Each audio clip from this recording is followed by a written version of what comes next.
Bismillahirrahmanirrahim. Esselamu Aleyküm. Hayırlı akşamlar diliyoruz değerli izleyenler. Hayırlı Ramazanlar diliyoruz. Hepiniz ekranlarınızın başına hoş geldiniz. Şanlıurfa'dan selamlar, sevgiler. Değerli izleyenler, Ramazan biraz da bizi şiir kılmak için gelir. Merhum Necip Fazıl Kısakürek bir şiirinde diyor ki: "O erler ki gönül fezasındalar, toprakta sürünme ezasındalar. Yıldızları tesbih tesbih çeker de namazda arka saf hizasındalar. İçine nefs sızan ibadetlerin birbiri ardınca kazasındalar. Günü her dem dolup her dem başlayan ezel senedinin imzasındalar. Bir an yabancıya kaysa gözleri bir ömür gözyaşı cezasındalar. Her rengi silici aşk ötesi renk, o rengin kavuran beyzasındalar. Ne cennet tasası ve ne cehennem, sadece Allah'ın rızasındalar." Necip Fazıl Kısakürek er kişiyi tanımlarken işte bu şiirle tarif ediyor. Oruç bizi biraz er kılmak için gelir. Bize emrolunduğun gibi dosdoğru ol demek için gelir. 12. günün iftarının hemen öncesinde değerli izleyenler huzurlarınızdayız. Sizler de ekranlarınızın ve radyolarında bizleri dinleyen dostlar, sizler de radyolarınızın başına hoş geldiniz. Niyazımız o ki tutulan oruçlar, kılınan namazlar, okunan hatimler ve edilen duaların hepsi Cenab-ı Allah'ın rızasına doğru bizi götürecek kıvam ve kalitede yaşansın. Onun istediği gibi olsun inşallah. Değerli izleyenler, bugün konuğumuz Haliliye İlçe Müftüsü Abdülhakim Öz hocamız. Birazdan kendisine hoş geldiniz diyeceğiz ama öncesinde Kur'an-ı Kerim'e söz vereceğiz. Dergah Cami Müezzini Mehmet Salih Kurt hocamız bizlerle birlikte. Ahzab suresi 38-44. ayet-i kerimeleri tilavet edecekler. Sözü kendisine bırakıyoruz. Buyurun hocam.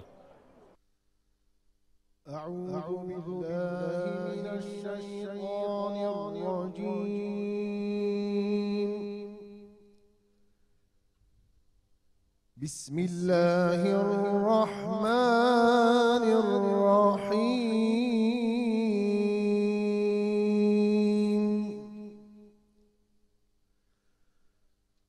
Ma kana alan nabiyyi min haracin fîmâ faradallahu lehu.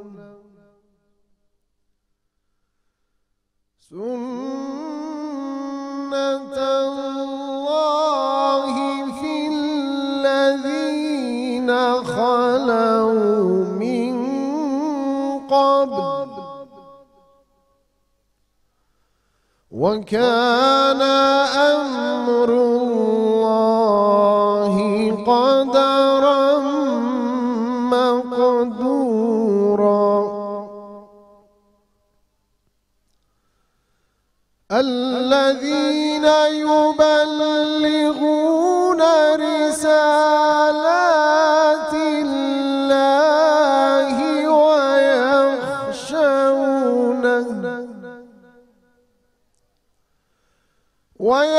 ويخشونه ولا يخشون أحدا إلا الله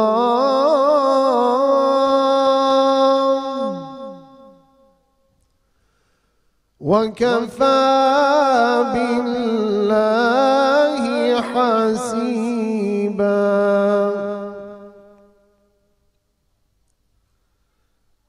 ما كان محمد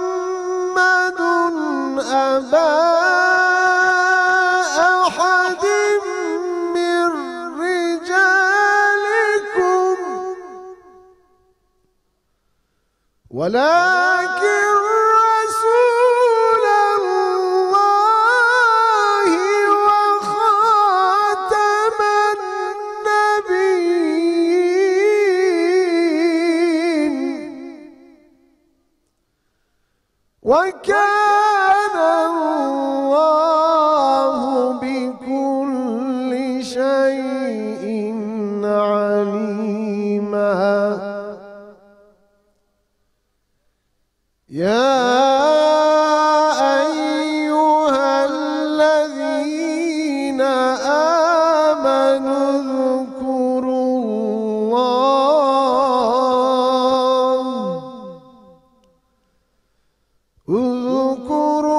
الله ذكرا كثيرا وسبحوه بكرة وأصيلا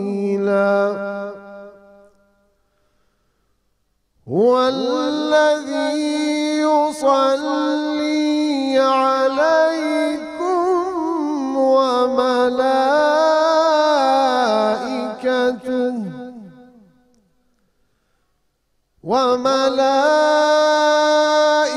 وملائكته ليخرجكم من الظلمات إلى النور وكان بالمؤمنين رحيما تحيتهم يوم يلقونه سلام وأعد لهم أجرا كريما صدق الله العظيم.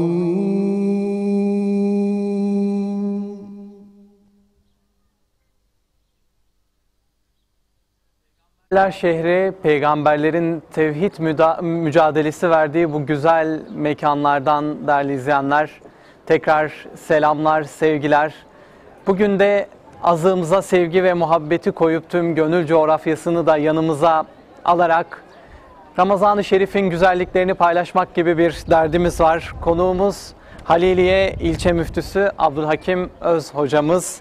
Sayın hocam hoş geldiniz. Ayaklarınıza sağlık. Merhabalar. Allah razı olsun. Çok teşekkür ediyoruz şimdiden ekibimiz adına. Vakit ayırdınız ve bizlerle birliktesiniz. İnşallah Ramazan-ı Şerif'in hem güzelliklerini paylaşalım hem belki kalplere dokunalım, güzel mesajlar verelim buradan.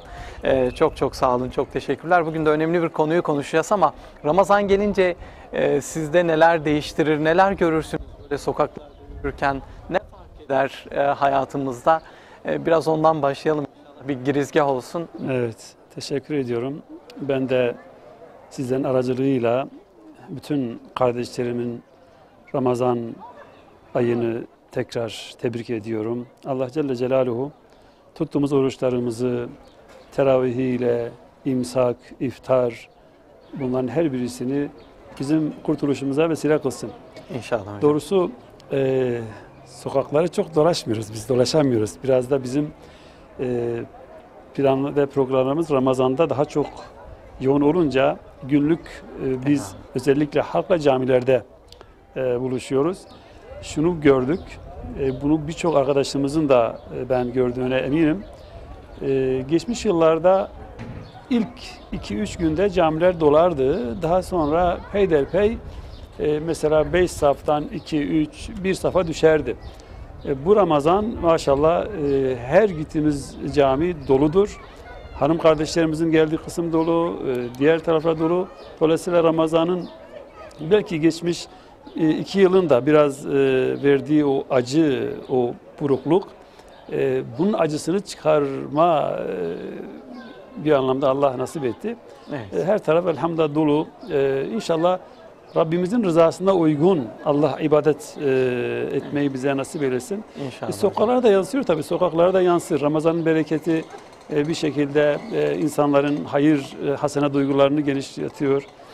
İnsanların alışveriş yapma anlamında esnafın yüzü gülüyor. Evet. Ramazan her yönüyle bereket getiriyor. İnşallah Rabbim bu bereketinden bizleri mahrum eylemesin. Ramazan-ı Şerif kendini bilen bir sultan gibi geliyor, evet. Hoş geliyor, safa yani getiriyor gerçekten. Cömertliğiyle evet, bir yandan nefis terbiyesi, midemizi, ağzımızı biz Allah'ın bize helal kıldığı nimetlerden imsak ile iftar arası kapalı tutuyoruz.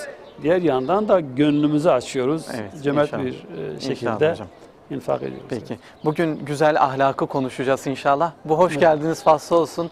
Müsaadenizi isteyelim. Bir eser dinleyelim inşallah. Tabii, buyursun. Eserin ardından uzunca konuşalım inşallah hocam. Çok teşekkürler.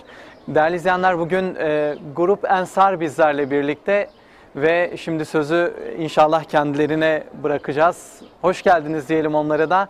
Allah razı olsun, sözü de size bırakıyoruz. Buyurun.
Bir güzel mefsunuyam eman eman, bir güzel mefsunuyam, alem onun divanesi yar yar yar, alem onun divanesi.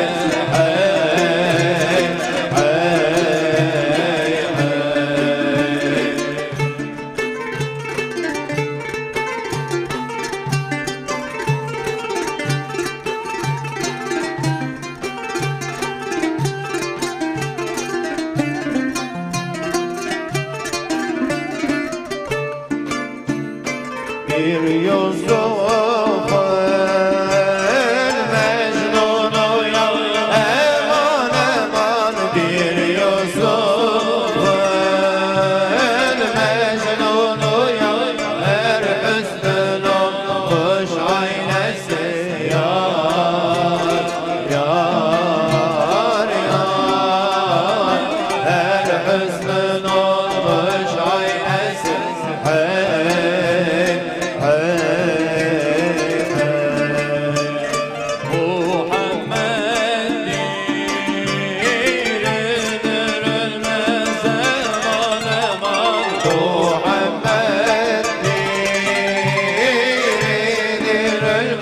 Taze güldür her yıl solmaz yar yar yar, taze güldür her yıl solmaz hey hey hey. Hak şerleri hayır eyler, zannetmek hayır eyler. Hak şerleri hayır eyler, zannetmek hayır eyler. Arif vanı seyreyler, Allah görelim neyler. Neylerse güzel eyler, vallahi güzel etmek, billahi güzel etmek.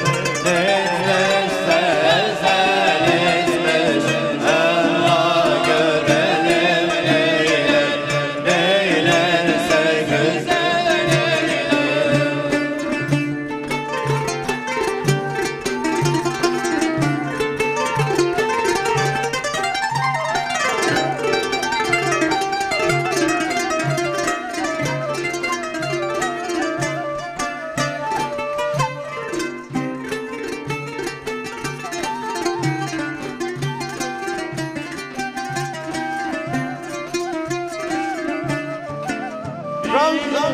Ravzaya bakmaya gözlerimi doyamam.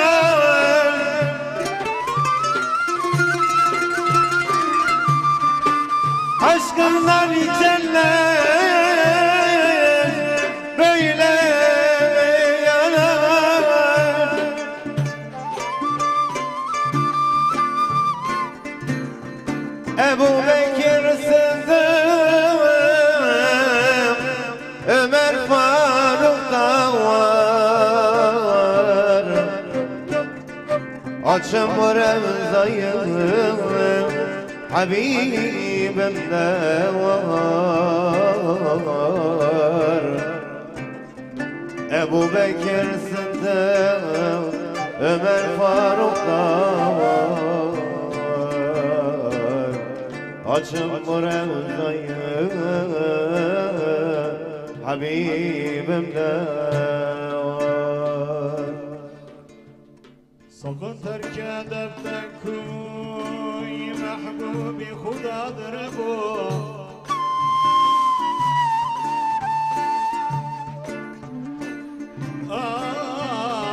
Sakın terk edip de kuy Mehbubi Hudadır bu Nezergâh ilahidir makamı Mustafa'dır bu Aman aman aman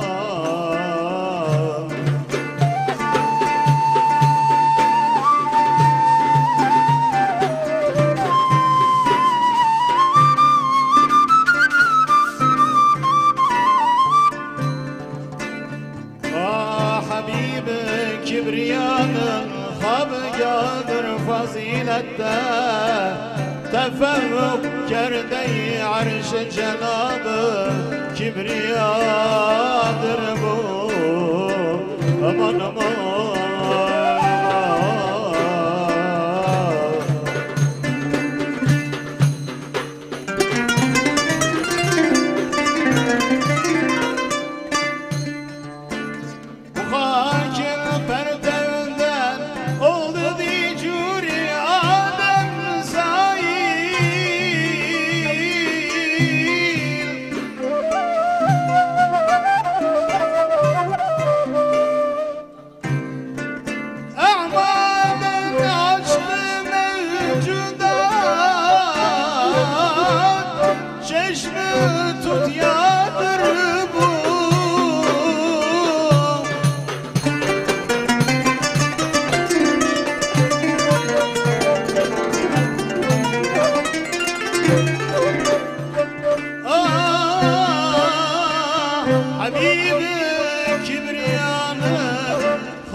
Gerde-i arş-ı cenabı kibriyadır bu Mürat edeb şart ile girnabi bu dergâh Metaf-ı kutsiyandır bu segâh Enbiyadır bu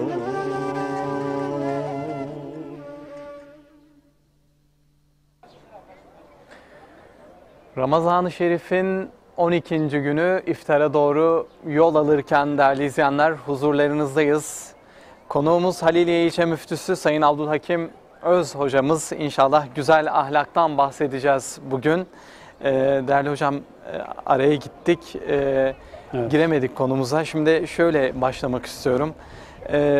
Dünya tevhidden uzaklaştı, biraz adaletten de, hoşgörüden de maalesef uzaklaştı. Bizlerin hayatında da çok şey değişti. İslam'ın getirilerinden, ahlakından biraz maalesef uzaklaştık. Şimdi İslam güzel ahlaka çok önem verir. Neden verir diye soralım. Öyle başlayalım isterseniz. Evet. Neden güzel ahlaka bu kadar önem verir? Hadis-i şeriflerde özellikle Peygamber Efendimiz de bu konuda çok önem verdiğini beyan ediyor. Evet. Buyurun. Teşekkür ediyorum. Bismillahirrahmanirrahim. Doğrusu sorduğunuz soru herhangi bir kavramı açıklamaktan öte hayatın tamamını kuşatan, hem dünya hayatını ilgilendiren hem de ebedi hayatı ilgilendiren ve şekillendirecek olan bir kavramdır.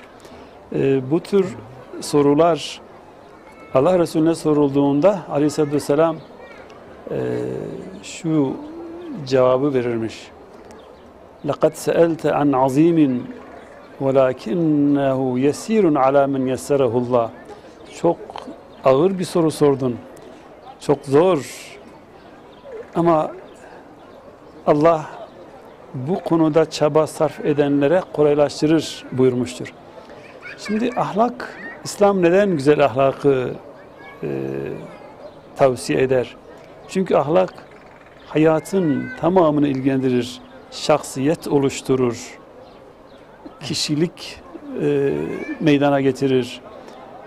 Dolayısıyla kimine göre ahlak dinin kendisidir. Hatta Kur'an-ı Kerim'de bir ayet de bu anlamda kullanılmıştır.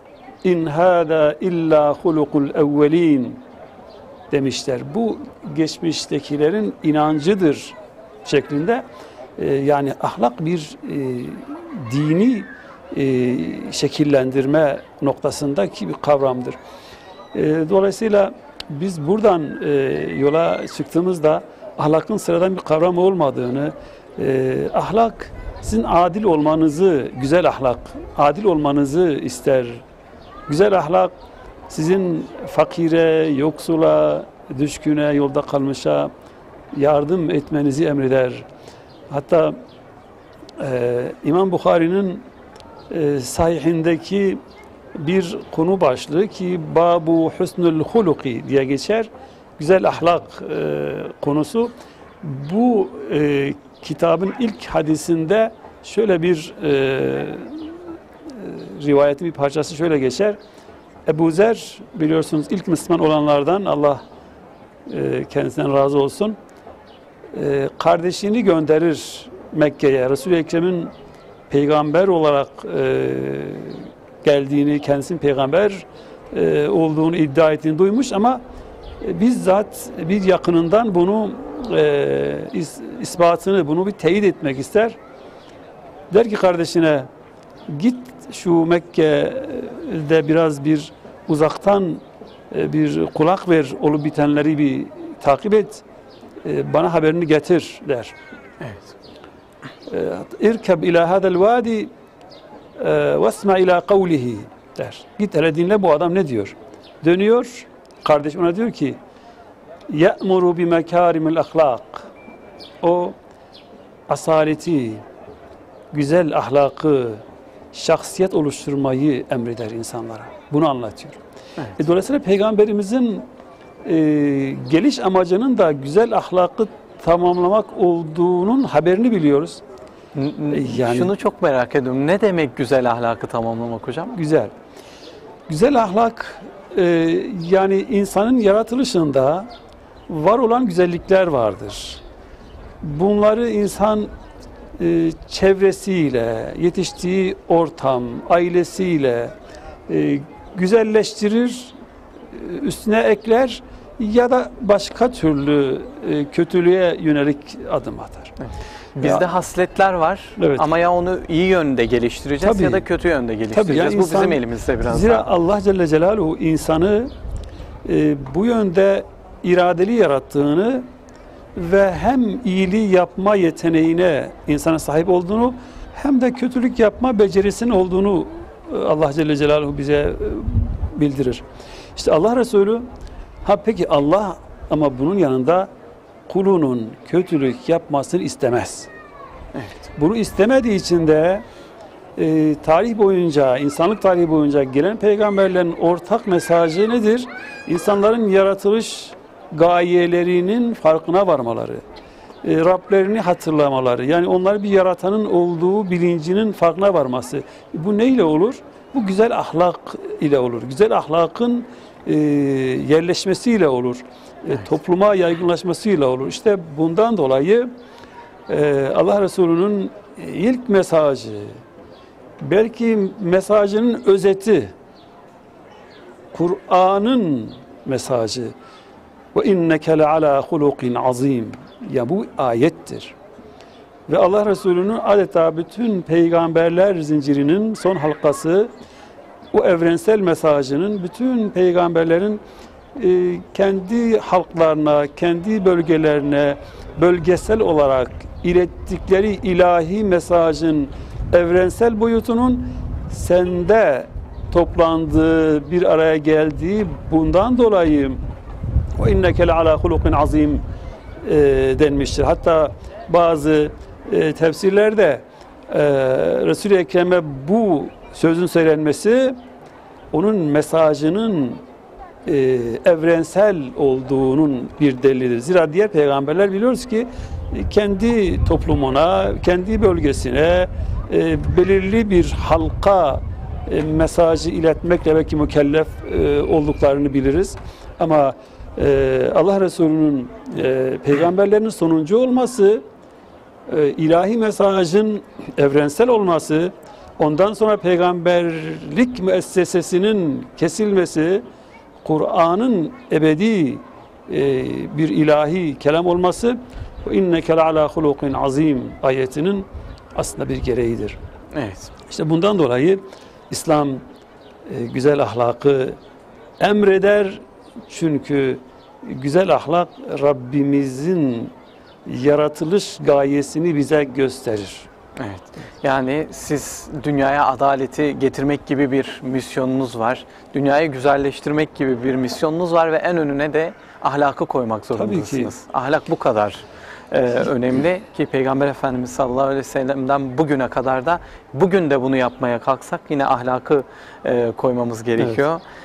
Çok teşekkür ediyorum. Az önce Necip Fazıl Kısakürek'ten de bahsettik. Er kişiyi dedik ya tanımlarken er kişi nasıl olmalı derken çok güzel ifadeler kullanıyor ve birinde bir an diyor yabancıya kaysa gözleri bir ömür cezasındalar diyor. Evet. Nefis cezasındalar diye. Gerçekten ahlak tüm boyutlarıyla önemli. Her boyutuyla önemli. Peki güzel ahlaka nasıl sahip olunur hocam? Şimdi bahsediyoruz, güzel ahlak diyoruz ama bunlara nasıl sahip olacağız? Yollarını biraz irdelemek istiyoruz aslında. Doğrusu ahlak kişinin doğduğu ortamda şekillenir. Yani ahlak kendi başına yani iyisi kötüsü olan, kimisi demişler ki ahlaklı, ahlaksız, biraz işin felsefi boyutuna girenler ahlakın bizatihi iyi olduğunu iddia etmiş olsalar da en azından bizim kültürümüzde, Kur'an ve sünnet bilgisinden biz anlıyoruz ki mekarimul ahlak, mehasinul ahlak kavramlarından, hüsnül huluktan anlıyoruz ki ahlakın güzeli ve çirkini vardır. Peki güzel ahlaka nasıl sahip olunur? Tabii ki dünyaya gelen bir bebek öncelikle ahlaki yapısı ailesinde şekillenir. Ailesinden başlayarak yani artık eğitim sürecine girdiğinde eğitim kurumlarında şekillenir. Çevresinde, muhitinde şekillenir. Edindiği arkadaşlarında şekillenir. Takıldığı yerlerde şekillenir. Biz bunu günümüz hayatında çok net görüyoruz. Yani her ne kadar istisnalarını belki hatırlatsanız da bana, yani diyeceksiniz ki hocam yani Hazreti Adem ile Hazreti Havva'dan olan çocukların sayısı henüz daha 5-6 kişi yokken dünyada bir kardeş kanı döküldü. Yani bu hangi çevreden etkilendi? Yani Kabil ile Habil'i kastediyorum. Şimdi Kabil hangi kötü çevreye gitti de kardeş katili oldu? Şimdi bazı istisnalar vardır ki belki istisna hayatın her alanında var olan mevcut durumu değiştirmez. Ancak şu kahir ekseriyetle kabul edilen bir şeydir ki kişinin ahlakını oluşturan doğduğu ortamdır. Evet. Coğrafyadır. Eğitim kurumlarıdır. Arkadaşlarıdır. Hatta Allah Resulü'nün bu konudaki bir hadisi meşhurdur. İyi arkadaş örneği misk satan kişinin durumuna benzetilir. Yani siz güzel koku satanın yanına gitseniz, kokuyu almazsanız bile orada kaldığınız süre zarfında güzel bir koku üzerinize siner. Evet. Kötü arkadaş örneğini de demircinin oradaki o demir kokusu vesairesi ona benzetmiş ki siz demirciye gitseniz yani orada çalışmıyor olsanız bile bir süre orada kaldıktan sonra is üzerinize bulaşır. Evet. Bu bir tabi benzetmedir. Ama şu anlama gelmiyor değil mi hocam? Mesela doğduğunuz coğrafya ya da takılmak zorunda olduğunuz bir ortam arayış içerisine girmeyeceğiniz anlamına gelmiyor. Tabii ki. Yani Mesela içinde bulunduğumuz mekanın Hazreti İbrahim ala nebine aleyhisselamın mekanı, yani putperestlerin Putperest. olduğu bir dünyada Bir babanın dünyaya oğlu. gelmiş. Yönetim putperest, çevre putperest, hatta babasının durumu ortada. Ama Allah Celle Celaluhu tabii ki Kur'an'ın birçok ayeti bize tefekkürü, bize akletmeyi, bizde ibret almayı emreder. فَاَعْتَبِرُوا ya ulil ebsar der. Yani ibret alın olaylardan, çevrenizden, kendinizden, kendi varlığınızdan ibret alın ki bir yaratıcınızın olduğunu, bunu sizi boşuna yaratmadığını, sizden bir şeyler istediğini, sizi eşrefi mahlukat yaptığını tabii ki. Ama şimdi bu gerçeği de unutmamamız lazım. Bir şekilde kalp etkilenir, duygular etkilenir. Herkes İbrahim peygamberin belki sahip olduğu o akli yeteneğe sahip olmayabilir. evet. Bir yerden sonra biraz da bu iş nasibe dönüşüyor. Yani onun için çevre önemlidir. Kesinlikle hocam. Evet. Şimdi sürekli şöyle yaparız. Güzel ahlaka sahip insanlar nasıl olmalı, ne yapmalı? Biz ne yapmazı inşallah soralım size, ama siz biraz bu arada düşünme imkanı da verelim size hocam onu. Biz sanatçı kardeşlerimize inşallah devam edelim Grup Ensar'la. Grup Ensar değerli izleyenler bugün bizlerle birlikte. Biz sözü bir kez daha kendilerine bırakalım inşallah. Ardından güzel ahlaka sahip bir insan neler yapmaz? İnşallah bu soruyu hocamıza yönelteceğiz tekrar ve konuşacağız.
Salatullah, selamullah aleyke ya Resulallah. Muhammed Resul-i Huda, çıkaz haşa Nebi Allah. Salatullah, selamullah aleyke ya Resulallah. Muhammed Resul-i Huda, çıkaz haşa Nebi Allah.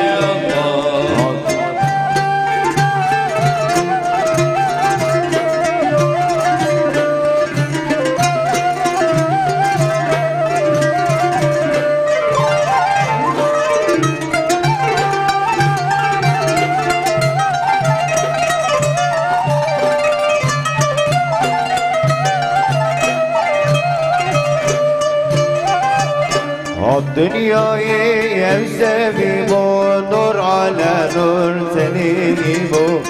Dünyayı evsevi bu, nur ala nur tenini bu.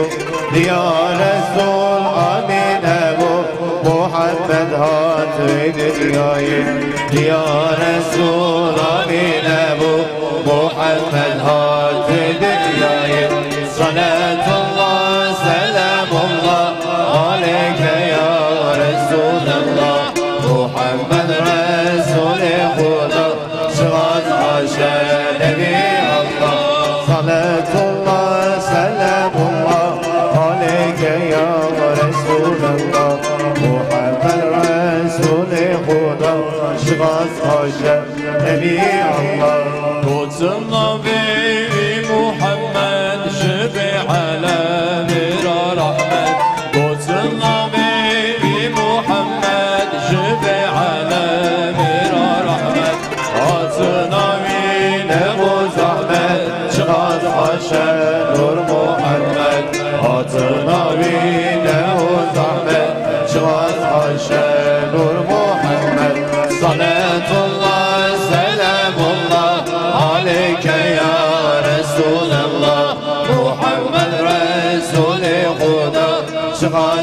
Nebi Allah, salatullah, selamullah aleyke ya Resulallah. Muhammed Resul-i Huda, çıkmaz haşa Nebi Allah.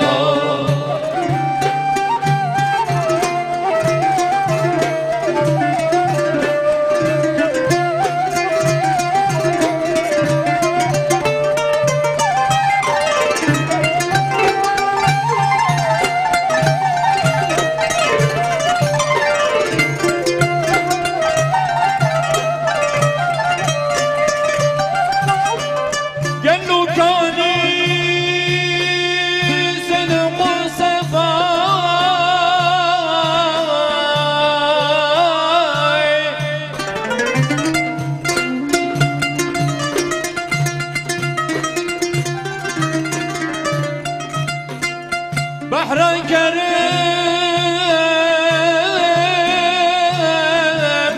كان وفاي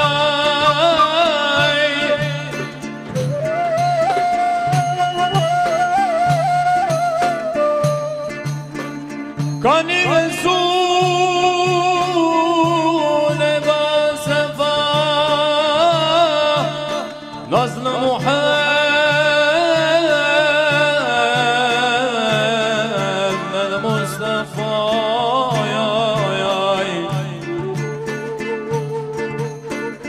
كان رسول بصفا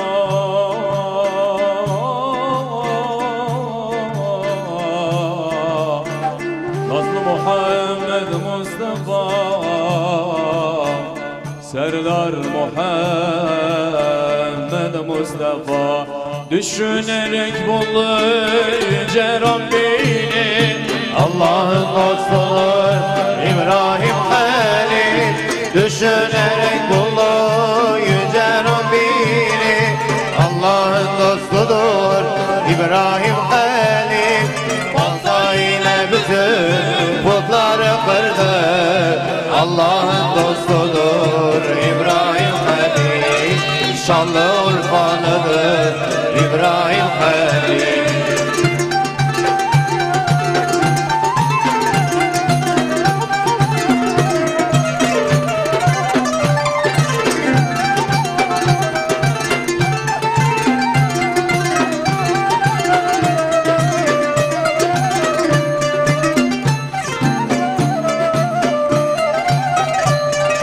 Nemrut İbrahim'i ateşe attı, fakat İbrahim'i ateş yakmadı.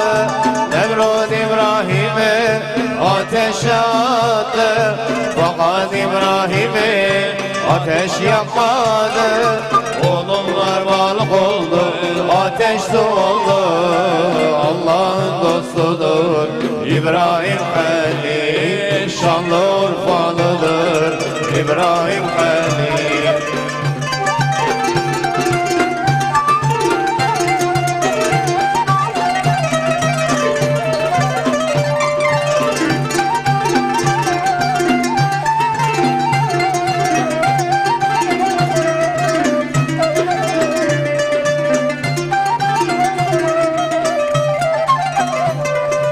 İsmail'in kurban etmek istedi, fakat İsmail'e bıçak kesmedi. İsmail'e kurban etmek istedi, fakat İsmail'e bıçak kesmedi. Doğacaktı soyundan Muhammed Nebi, Allah'ın dostudur İbrahim Halil. Şanlı Urfalıdır İbrahim Halil. Doğacaktı soyundan Muhammed Nebi, Allah'ın dostudur İbrahim Halil. Şanlı Urfalıdır İbrahim Halil. Derdimen bir mücrime,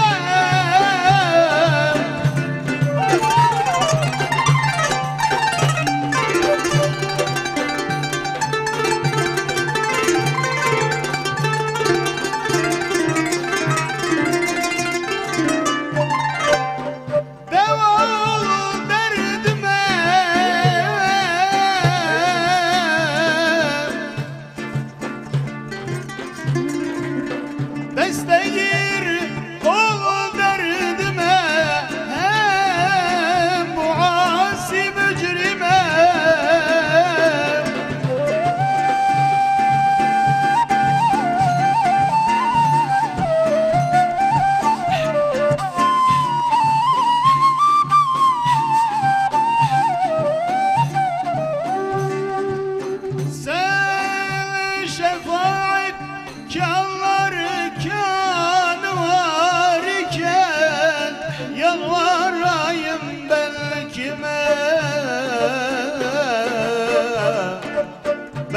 Resulü Kibriyanın bülbülün ağlan ya.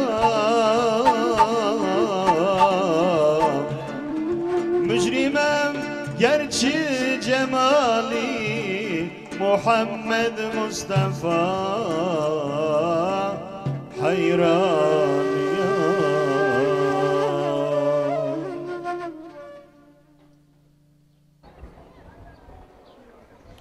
Devam ediyoruz. Grup Ensar'a çok teşekkür ediyoruz. Hazreti İbrahim'in tevhid mücadelesini de anlattılar okudukları eserde. Allah razı olsun inşallah. Hocam bir soru sormuştuk, öyle Evet. söz vermiştik kendilerine. Güzel ahlaka sahip insan neler yapmaz, neler yapmamalı?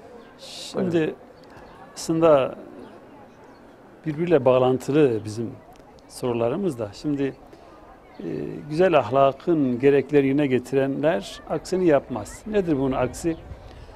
Doğrusu çok şey söylemeye gerek yok. Sadece bir insanın dürüst davranması ya da namazda verdiği sözü günlük hayatına yansıtması yeterlidir. Ancak bu yapılmadığı takdirde güzel ahlaktan bahsedemeyiz. Dolayısıyla neler yapmaz, başkasını kandırmaz, kimseye zulmetmez, başkasının hakkına tecavüz etmez, kendi hakkına razı olur, dürüst davranır. Dolayısıyla başkasının malında, canında, hürriyetinde gözü olmaz. Birisi onu gördüğü zaman kendisine bir zarar geleceği kaygısı belki kendisine girmez. Şimdi günlük hayatta hele şu son zamanların en çok konuşulduğu piyasadaki fiyatların durumuyla alakalı. İnsanlar toplumun örfünde herkesin bildiği belli ölçüler vardır. Belki benim bazı anlattıklarım tekrar olur. Dün bir camide de bu konuya değinmiştim. Çünkü çok önemli bir konu. Yani güzel ahlaka sahip birisinin yapmaması gereken şeklindeki sorunuzun cevabı olacak inşallah. Toplumun örfünde kilogram var, litre var, 5 kilogram var, 5 litre var, 10 var, 18 var. Siz ticaret de yapsanız, ziraat da yapsanız tabii ki asıl olan insanın kar düşüncesi vardır. Ancak kandırmak başlı başına büyük bir vebaldir ve ahlaki problemdir. Biz kalkıp da 10 litreyi 8 litreye düşürerek, tenekenin gramajını düşürerek ama vatandaş gelip onu 10 litre diye zannediyor, alıyor. Şekeri siz 1 kilo değil 700 gram yaparak. Şimdi insanlar bir şeyleri bir maksat için yaparlar. Mesela sorsanız 1 kilogram şekeri niye 700 grama düşürdünüz? Ya bundan neyi düşündük? Eğer bundaki kasıt yani vatandaşı bir şekilde kandırma güdüsü var ise bu başlı başına büyük bir problemdir ve ahlaki problemdir. Dolayısıyla güzel ahlaka sahip bir Müslüman evet ticareti yapar, kar etmeyi de ister. Zira bu insanın fıtratta olan bir şeydir. Ama kandırmaz başkasını. Başkasını kandırmak üzere bir hayatı inşa etmeye çalışmaz. Kesinlikle. Zulmü asla ne evinde, ne iş yerinde, ne çarşısında zulme yer vermez. Zira Allah adaleti emrediyor. Her cuma hutbede okunan bir ayet. Yani hani günümüzün ayeti bu olsun. Belki bazen kopukluklar oluyor. Bu ayeti Allah adaleti emreder. Aksi nedir? Zulmü yasaklar. Allah iyilik yapmayı emreder. Kötülüğü yasaklar. Allah akrabaya yardım etmeyi emreder. Akrabayla bağı koparmayı yasaklar. Eyvallah. Allah kötülüğü yasaklar. Allah her türlü ahlaksızlığı yasaklar. Dolayısıyla bu yasaklar güzel ahlak sahibi olmak isteyenlerin kendi hayatından uzak tutması gereken şeylerdir. Tabii bunlar Tek boyutta olmayacak değil mi hocam? Yani ekonomik hayata, sosyal hayata, hayatın aile her ilişkilerine, alanına, akraba ilişkilerine, her alana yaymak gerekiyor. yani ahlakı. ahlak bir bütündür. Evet. Yani ben evimde iyi olayım, iş yerimde aman ha çok fazla bunlara yüz vermeye değmez. Olmaz böyle bir şey. Ya da komşuyla ilişkim iyidir ama müşteriyi ben kandırayım Asla. diyemeyiz. Bunu yapamayız. Müslüman evinde de, iş yerinde de, çarşısında da, pazarında da, amir de olsa, memur da olsa, baba da olsa, eş fark etmeksizin adalet prensibini elden bırakmamalı. Güzel ahlakın örneği olmalı. Allah Resulü ile alakalı biz hep okuruz ama tatbiki noktasında yanında çalıştırdığı 10 yıl boyunca yanında duran, kendisine hizmet eden Enes radıyallahu teala anhu'nun sözünü niye biz hayatımıza tatbik etmeyelim ki 10 yıl boyunca bir defa beni yapmadığım bir işten dolayı kırdığına, şahsiyetimiz zedeleyecek söz söylediğine, onurumu kırdığına şahit olmadın diyor. Peki biz bunu örnek almamız gerekmez mi? Allah Celle Celaluhu لَقَدْ كَانَ لَكُمْ ف۪ي رَسُولِ اللّٰهِ اُسْوَةٌ حَسَنَةٌ لِمَنْ كَانَ يَرْجُ اللّٰهَ وَالْيَوْمَ الْآخِرِ. Yani Allah'a ve ahiret gününün kaygısını taşıyan, Allah'a iman eden her biriniz için peygamberde mükemmel örneklikler vardır. Peygamberin başlıca örnekliği neydi? Güzel ahlaktı. Değil mi? Kesinlikle. Evet. Peki. Şimdi hocam bazı müjdeler de veriliyor ahlakı güzel olanlarla ilgili ki bir hadis-i şerifte güzel ahlak güneşin buza erittiği gibi günahları da silip eritiyor gibi bir müjde. O müjdeleri biraz sizden de dinleyelim ve şöyle güzel ahlak bir ömür boyu sürsün diye neler yapmalıyız? Bu tavsiyelerinizi de alalım yanında. Buyurun. Şimdi hiçbir alışkanlık ister iyi yöndeki alışkanlık olsun, ister kötü yönde kolay kolay yerleşmez insan hayatına. Alışkanlıkları sürekli tekrar temerrün ederek sürekli egzersiz yaparak siz edinirsiniz. Bu eğitim içinde böyle değil midir? Yani siz akşam yattınız, sabah kalktınız, hadi şu matematik formüllerini öğreneyim. Bu bir günlük, 2 günlük bir şey değildir. Siz eğer bir ömür güzel ahlak sahibi olmak istiyorsanız sürekli tekrar yapmanız gerekiyor. Ama kimin yanında? Özellikle Kur'an'ı, bir Müslüman için konuşuyoruz. Kur'an'ı ve o Kur'an'ın tercümanı olan Resul-i Ekrem'in sünnetini iyi okumalı. Kur'an'ın kıssalarını iyi okumalıyız. Kendimize okumalıyız. Evet, çünkü inşallah. Kur'an'ın kıssaları hep ibrettir. Ve Kur'an'da kıssaların yer almasının yegane sebebi ibret almamızdır. Örneklik üzerinde kendimize bir pay biçmemizdir. Şimdi Kur'an ayetlerini okuyan birisi, kıssalarını okuyan tabii ki ahlakını sürekli tutmaya çalışır. Dolayısıyla bizim iyi şahsiyetlerin hayatını okumamız lazım. Bize rol model olacak insanların hayatlarını ister selef dönemindeki selef-i salih olsun, onlardan önceki sahabe hayatı olsun, günümüzdeki rol model şahsiyetler olur, tarihe yön veren değerler olur. Onların şahsiyetlerini, onların hayatlarını okuyarak yani tarihe mal olmuş, ölümsüzleşmiş insanlar acaba affedersiniz huvardalık yaparak mı bu hale geldi?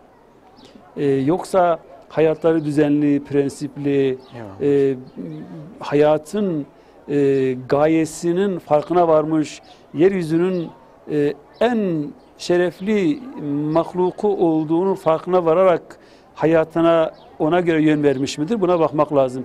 Eğer bu şekilde biz örneklikleri hayatımıza alırsak, işte bir kısmı sahabi olabilir, tabiun olabilir, günümüz insanları olabilir. Bunların hayatlarını okuyarak ve Kur'an kıssalarını her birisi doğrudan ya da dolaylı bana hitap ediyor şeklinde okursak güzel ahlak güzellikleriyle adeta modern tabirle bir antivirüs gibi, bir zırh gibi bizi korur. Tıpkı inşallah. Resul-i Ekrem'in müjdesiyle وَالسِّيَامُ cünnetun dediği gibi oruç kalkandı. Oruç ayındayız. İnşallah kalkanımızı giyinelim ve bir ömür de bizi korumasına biz yardımcı olalım. İnşallah. İnşallah. Biz kalkanımızı götürüp başka şeylere maruz bırakırsak o zaman suçlu biz oluruz. Kimin ayak izlerini takip ettiğimizi iyi bileceğiz. Kimin gece karanlıkta yolumuzu aydınlattığını iyi bileceğiz. Evet. Bunlara dikkat edeceğiz. Çok teşekkürler hocam. Allah razı olsun. İnşallah konuşmaya devam edeceğiz ama değerli izleyenler, kısa bir araya gitmemiz gerekiyor. Kısa bir ara verelim, inşallah burada sohbetimize güzel eserlerle birlikte devam edeceğiz. Devam ediyoruz. İftar Sevinci programı 12. gününde Ramazan-ı Şerif'in devam ediyor. Artık yavaş yavaş Türkiye'de iftarlar açılmaya başladı. Bizler de iftara doğru yolculuğumuza gidiyoruz yavaş yavaş. Konuğumuz Haliliye İlçe Müftüsü Abdülhakim Öz hocamız, sayın hocamız bizlerle birlikte ve bugün güzel ahlakı konuştuk. Biraz da güvenilir olmak üzerine konuşalım. Selamlaşmak üzerine, selamlaşmanın önemi üzerine konuşalım. Şöyle başlayalım hocam. Güzel ahlak yanına güvenilirliği koymak önemli gerçekten. Güvenilir insanlarda bulunan davranışlar nelerdir? Toplumun güvenini kazanmak için neler yapmalıyız? Bu soruları yöneltmek isteriz size. Buyurun. Teşekkür ediyorum. Tabii güven, emanet, güvenilir, emin kimse.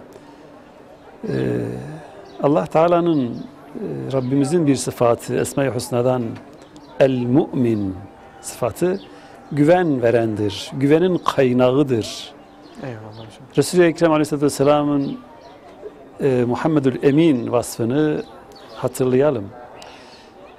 Doğrusu biz Rabbimizden bu dünyayı, kainatı emanet almışız ve demişiz ki biz bu emanete sahip çıkacağız.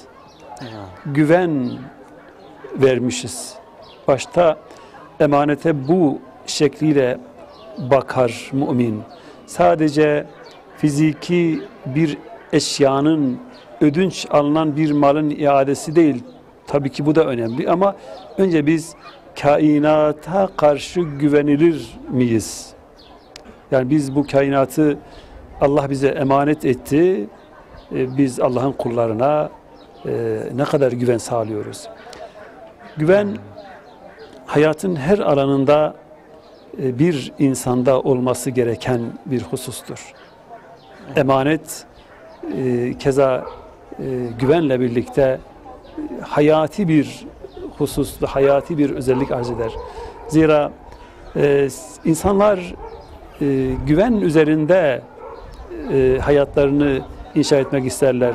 Komşusuna karşı güvenilir, iş yerindeki iş arkadaşına karşı güven ister, güven duymak ister.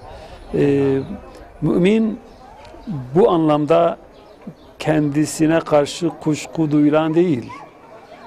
Görüldüğü zaman yani biz bunun şerrinden nasıl sakınırız denilecek değil. Aksine yani güven veren insandır. Gördüğümüz zaman değil mi? sevindiğimiz, kucaklaşmak istediğimiz. Bu ve yine günlük hayatımızda gerçekten karşılaştığımız ve toplumun ızdırap duyduğu bir diğer güvensizlik, o da şu ki yine insanların alışverişlerinde güven vermeleri lazım. Yani biz sizin ile bir alışveriş yaptığımız zaman bu güvene dayalı olmazsa, her birisi ötekisini kandırmaya çalışırsa işte toplumun ahlaki bozukluğu buradan ortaya çıkar. Biz şurada bu mukaddes mekanda, mabetlerin olduğu, camilerin olduğu yerde, camide nasıl Rabbimize karşı dürüstçe davranarak namaza duruyor isek, bu anımızı, bu halimizi sokağa taşıdığımız an biz topluma güveni vermişiz ve güven yayılır. Öncelikle biz kendi nefsimizde Rabbimize camide, evimizde, namazda, oruçta, yaptığımız ibadetlerde bu sözü sokağa, iş yerimize, evimize taşıdığımız an biz topluma güveni vermişiz. İnşallah. Tabii bu zincirleme toplumun her safhasına yayılır. O zaman güvenilir bir toplumdan bahsedebiliriz. İnşallah hocam. Şimdi selamlaşmayı da konuşmak isteriz böyle. Evet. Onunla ilgili mesajlarınızı da almak isteriz. Kalmadı diyebilecek kadar. Çünkü eskiden yolda yürürken kimi görürsek görelim herkese selam verirdik. Benden emin ol demek Evet. selamlaşmak. Selamlaşmanın önemi çok. Yani toplumda maalesef silindi ama neden selamlaşmalıyız? Neden önemli selamlaşmak? Bu konuda da bilgilerinizi Gerçekten alalım. günümüzde gerçekten daha çok selama şu anlamda ihtiyaç vardır. Hele gece vakti siz bir yolda yürüyorsunuz, arkanızdan birisi geliyor, siz ondan tedirgin oluyorsunuz, belki o da size karşı bir tedirginlik hissine kapılıyor. Selam bir barış parolasıdır aslında. Benden sana hiçbir zarar gelmez. Eyvallah. İslam'ın barış parolasıdır. Her ne kadar her toplumun kendi dilinde farklı sözcüklerle ifade etse de verdiği mesaj olarak içerdiği mesaj benden sana bir zarar gelmez. Dolayısıyla selam İslam'da evet barışın, İslam'ın kendi isim manası bile barıştır, selamettir, huzurdur. Rabbimizin bir sıfatıdır selam ismi. İslam'da bu anlamda selamı yaygınlaştırmak çok çok mühimdir. Eskiden insanlar belki kilometrelerce uzaklıktan geçerken sesinin duyulmayacağını bildiği için bir de el kaldırırdı böyle. Tarlada çalışana bir selam verirdi. O da işten alırdı bunu. Bu insanlar arası bir gerçekten farkına varmasa da zamanla bir esenliği, bir huzuru, bir rahatlığı getirir ki zira Kadir Suresinin son kelimelerinden bir tanesi selamun hiye hatta matla'il fecr. Yani Kur'an'ın indiği geceye aynı zamanda Rabbim selam ismini vermiştir. Eyvallah. Mümin, evet, mümin kendisi aynı zamanda selam sıfatını içinde yerleştirerek başkasına selam verdiğinde akabinde zarar vermez. Eyvallah. Mesela selam veriyor, daha sonra belki hakaret sözcükleri sıraya giriyor. Selam veriyorsa birisine benden sana bir zarar gelmez, senin canın, kanın, malın güven altındadır benden yana. Gereğini de yerine getirmek Evet. gerekiyor. Eyvallah hocam. Çok teşekkür ediyoruz. Teşekkür Allah-u ederiz. Teala sizlerden razı olsun. Haliliye İlçe Müftüsü Sayın Abdülhakim Öz hocamız, ekibimiz adına, televizyonumuz adına, izleyenlerimiz adına verdiğiniz mesajlar için, katkınız için çok çok teşekkürler hocam. Allah-u Teala sizlerden razı olsun. Sağ olun. Vakit ayırdınız, buraya geldiniz. Ayaklarınıza Sağ olun. sağlık inşallah. Çok teşekkürler. Biz teşekkür ederiz. Sağ olun. Hayırlı akşamlar. Hayırlı iftarlar diliyoruz. Allah Sağ razı olun. olsun. Sağ Çok teşekkürler hocam. Değerli izleyenler, biz noktalamayacağız çünkü son sözü Grup Ensar'a inşallah bırakacağız. Onlar programı nihayete erdirecekler, noktalayacaklar. Dergah Cami Müezzini Mehmet Salih Kurt hocamıza tilaveti için çok teşekkür ediyoruz. Grup Ensar'a eserleri için, okuyacakları eserler için şimdiden çok teşekkür ediyoruz. Haliliye İlçe Müftümüz Sayın Abdülhakim Öz'e çok teşekkür ediyoruz. Allah kendisinden razı olsun, katkı verdiler. Ekibimize, kameraların arkasında canhıraş çalışan ekibimize de çok teşekkür ediyoruz. Allah razı olsun kendilerinden. Ramazan-ı Şerif'in güzelliklerini paylaşmak gibi bir derdimiz vardı. İnşallah hasıl olmuştur diyelim. Sizleri Allah'a emanet ediyoruz değerli izleyenler. Hayırlı iftarlar, hayırlı Ramazanlar diliyoruz.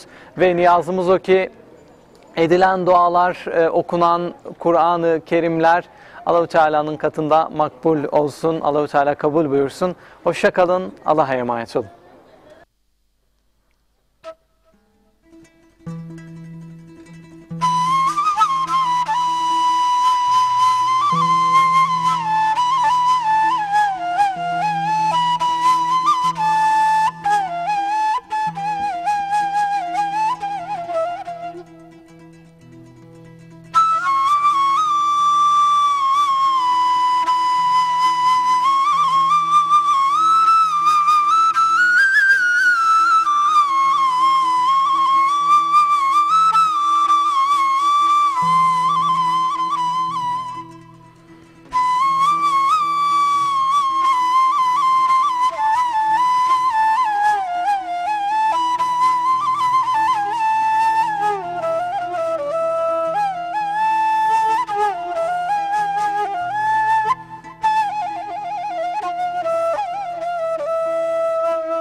مرحبا يا مرحبا سل مرحبا مرحبا يا مرحبا سل مرحبا قربان من العبا قرب محمد مصطفى عشقنا شاور قرب محمد مصطفى دائما وصفي والبيش خردون وعجبا دائما وصفي والبيش خردون وعجبا كسر زالة وأزغالي بمكون درقامي وما كسر زالة حالي عاشقا والهوى مرحبا يا مرحبا سل مرحبا مرحبا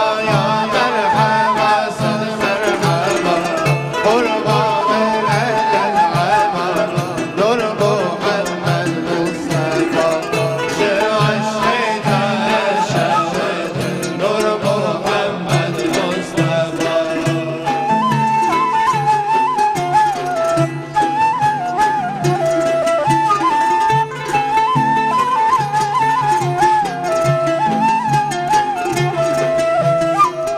مرحبا سيد محمد شبنا راس مازالا مرحبا سيد محمد شبنا راس مازالا قربان سيد نور حمزة سلسال البنان قربان سيد نور حمزة سلسال البنان مرحبا يا مرحبا سل مرحبا مرحبا يا مرحبا سل مرحبا قربا من العبا نور محمد مصطفى عشقنا سوي نور محمد مصطفى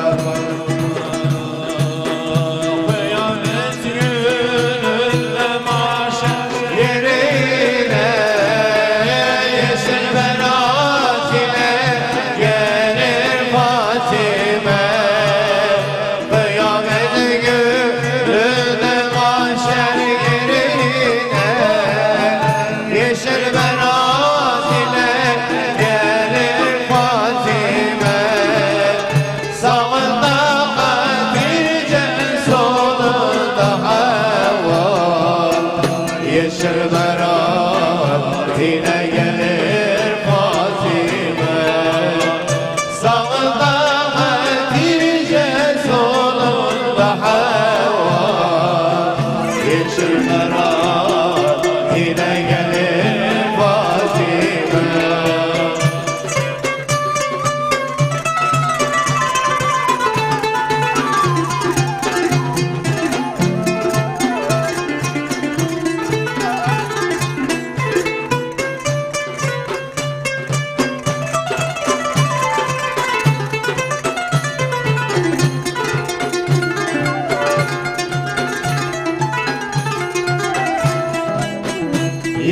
Yediklerim arpamızın tanesi Muhammed Mustafa hanım babası Yediklerim arpamızın tanesi Muhammed Mustafa hanım babası Odur Hasan Hüseyin'in anası Yeşil merat ile gelir Fatime Odur Hasan Hüseyin'in anası Yeşil